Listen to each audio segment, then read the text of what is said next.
মানসই না। আমি কোনোভাবে এই দেশ ছাড়বো না। এই দেশ আমার, দেশ ছাড়বো তো আমি কখন, যদি আমার এমন কোনো অসুখ হয়। বাংলাদেশের কোটা আন্দোলন কিন্তু সারা বিশ্বে পৌঁছে গিয়েছে।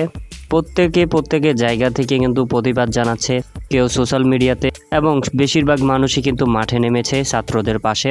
চলচ্চিত্র জগৎ থেকে শুরু করে উকিল, ব্যারিস্টার, অভিভাবক সহ সবাই কিন্তু মাঠে নেমেছে ছাত্রদের পাশে। বলা যায় বাংলাদেশের কেউই বাদ নেই এই আন্দোলনে যোগ দেওয়ার জন্য। এবার কোটা আন্দোলনের বিষয়ে মুখ খুলেছে ব্যারিস্টার সুমন বলেছেন, যারা কোটা আন্দোলন করতেছে আমি তাদের পক্ষে ছিলাম, আছি এবং থাকব।